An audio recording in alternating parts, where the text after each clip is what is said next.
Hello mga ka-Lash Room! For today's video nga ay meron tayong client. Lash lip ang ipapagawa ni client. Siyempre, bago ang lahat ay kailangan muna natin siyang i-lash bath. After i-lash bath, ay patutuyuin ko muna ang kanyang natural lashes gamit ang aking mahiwagang mini pan at brush. Ang brush or spoolie ay kailangan ay disposable. Anyway, ang gagamitin natin na pang lash lip ay IBCC NDC ang kanilang old packaging. Ano nga ba ang mga laman nito sa loob? Meron siyang kasamang spoolie at micro brush. Meron din siyang kasamang gel patch. At syempre, mga pinaka-importante ang eyelash lip glue, fur, fixation, nutrients, at cleanser. Sa part na to ay nalagyan ko na siya ng gel patch. Ang una natin gagamitin yung number 5 nila, yung glue, number 6 yung lip pads, at number 7 ang clean tool. Maglalagay tayo ng small amount ng glue sa lip pads. At ididikit natin sa talukap ni client ang dahan-dahan. After nga ay maglalagay tayo ng glue. So, ganyan lang siya kadami. Hindi madami, hindi rin konti. So, saktong-sakto lang. After that, ay gagamitin na natin ang kanilang lip tools, pang lip or pang angat ng natural lashes ni client. So, ganyan lang kung paano siya gamitin. Then, dapat ganito ang kalalabasan niya. Para okay, para good. After that, ay maglalagay na tayo ng number 1 nila na perm. So, ganito lang po maglagay. Hindi madami, hindi konti, saktong-sakto lang at medyo nasa baba tayo maglalagay. And maglalagay tayo dito ng plastic and babad tayo ng 15 minutes. After 15 minutes, at tatanggalin na natin yung plastic and yung nilagay natin sa kanya na number 1. Next naman ang ilalagay natin yung number 2 niya, ang kanyang fixation. Same lang doon sa paglagay doon sa number 1, hindi marami, hindi rin konti, and doon lang din sa medyo baba. Maglalagay ulit tayo ng plastic at babad tayo ulit ng 15 minutes. After 15 minutes nga ay tatanggalin ulit natin yung plastic na nilagay natin sa kanya at yung number 2 na fixation. And last, ito yung huling lalagay natin sa kanya, ang tint. So, ayan ang gamit namin na brand, yung coating. Ganito lang ang maglagay ng tint. So, yung kanina, yung number 1 and 2 ay sa ilalim lang ang maglalagay. Pero ngayon ay lahat ay lalagay na natin. And hindi ko na siya lalagyan ng plastic at babad tayo ng 15 minutes. And after 15 minutes ay lilinisin na natin gamit ang cleanser nila. And here's the final look. So, hindi tayo na-disappoint dito. Katulad nung nakaraan, hindi tayo nag-fail. So,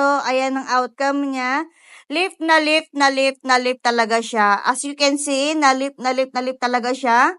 And ayan, diba? Bongga, ang ganda. And guess what mga ka-Lash Room? Nasa yellow basket ko na rin to ang ganitong brand. So, sa mga gustong gumamit ng mga ganitong brand, ay check the yellow basket. So, ayun lang. Thank you for watching. Bye! Mwah!